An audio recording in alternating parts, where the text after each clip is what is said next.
Namaste, welcome to Pau Secrets. I am Pau and I am very happy that you're doing this video with me as always. I love it that you're practicing with me in my channel. Today I want to show you or explain to you some tips on doing bujhangasana, the cobra. And my intention of doing these videos is that you are more aware when you're doing your own practice and that you're always feeling your body and that you're connected with your inner teacher, with that feeling that tells you when you're doing something right or something wrong, and wrong meaning that you're not hurting your body. No, it's not about how the pose looks like. It's about how you're feeling. It's about if you're taking care of your body, if you're able to breathe in and breathe out, if you're feeling better when you finish. Okay, so subscribe to my channel, give me a like, that helps me to continue sharing all this information with you, and let's begin.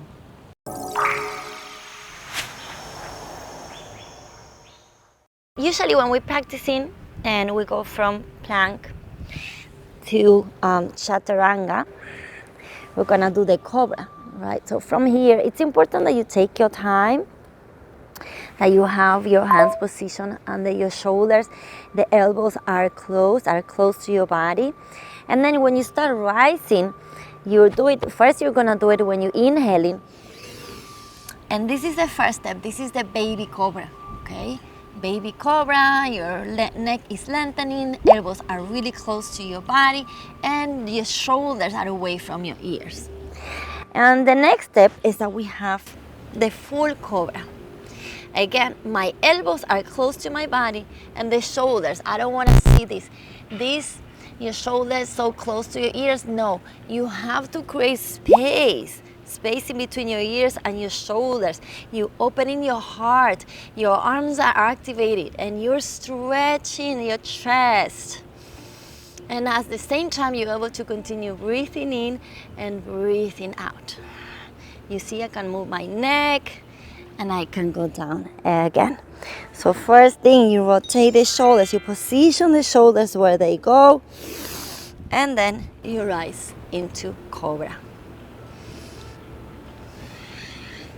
Now you can rest for a moment and you can repeat that again, always thinking about that space in between your ears and your shoulders, the expansion on your chest, what's happening around the spine.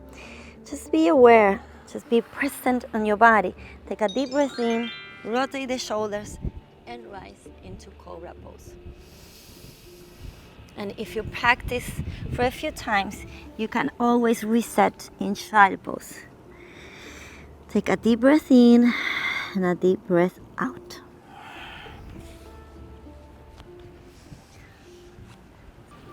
I hope this video was helpful for you, that when you're practicing, you're always making sure that you're scanning your body, that you're scanning your breath, and that you know how the pose is feeling in your body, so you can correct little things to make your practice better and better every day. And better, again, means that you're really taking care of your body, that you're getting stronger, that you're getting more flexible, and at the same time, you're feeling great.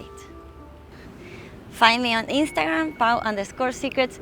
You can send me messages there and we stay in touch.